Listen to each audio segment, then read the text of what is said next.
Let's start with these vaccine delays. Now, a further delay due to the rollout when it does come to pharmacists. Does it make you question whether people are getting the truth about the inoculation program? Absolutely. The government are now caught in its own spin. Back in February, March, they tried to pretend they had all this supply locked in, all these contracts made. They didn't. Then they said that we're going to do it locally. They'd be able to tool it up and pump it out. And it just physically wasn't possible. This is not a CSL problem. This is the government telling lies to the Australian public in the spin that they've been engaged in, because CSL had to completely start from scratch,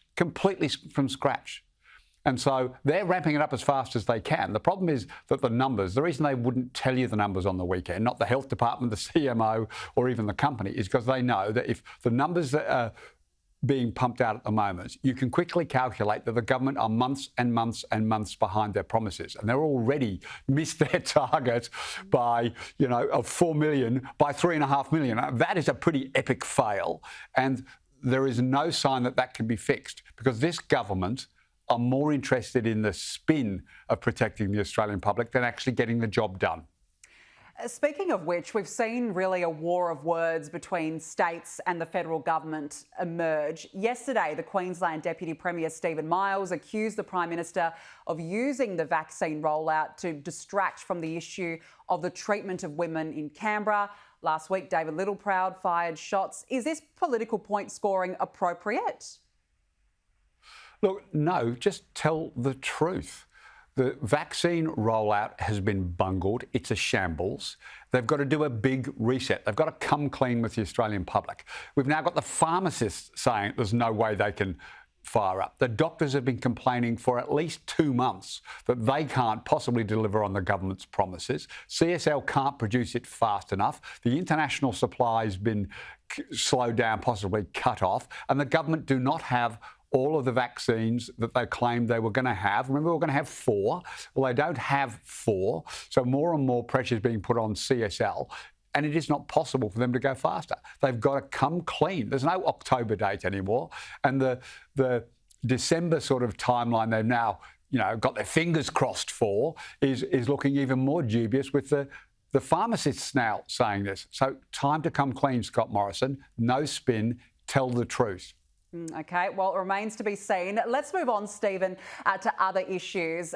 There's a report in The Australian today saying that the coalition has lost significant electoral ground across traditionally strong states. For example, Queensland, WA, are potentially facing collapse now in South Australia. Will it be difficult for the government to claw back support in these resources states? Look, everybody who's studied polling over a long period of time knows that there are localised factors that wash through polls, and the word wash through is important because they disappear over time. The situation in Western Australia, where the Liberal Party self-destructed, imploded, call it what you want, down to 2 seats, barely holding on to 2 seats. That is severely distorting the news poll at the moment. There is no way, and I know Anthony Albanese will not take any significant notice of a number in Western Australia, which is based around Mark McGowan's popularity. Albo's doing much better than everybody's been giving him credit for. People have been saying, oh, he's finished, blah, blah. But what it's showing is that Albo is just keeping focused. He's onto this vaccine debacle. But those numbers in news poll are distorted at the moment, caused by the final wash through of Queensland and a complete debacle in Western Australia. So while it's great to see Labor so competitive, threatening victory, any talk from the government, any of the hubris we had a few months ago about an October early election smashing Labor, that's dead. Albo's just got to stay focused, keep the team focused, keep showing up the incompetence of the Morrison government. But those numbers you're seeing in news poll today, they're distorted by state-based factors, which won't be there through into next year. All right. Just finally, Stephen, some welcome news this morning. New Zealand Prime Minister Jacinda Ardern is expected to announce a 2-way trans-Tasman travel bubble. How significant is this for both economies? Well, look, I think anything that promotes tourism, anything that promotes job creation at the moment is a good thing. There are many Australians who want to see their relatives and friends and family in New Zealand and vice versa. They've been coming here already for quite some time.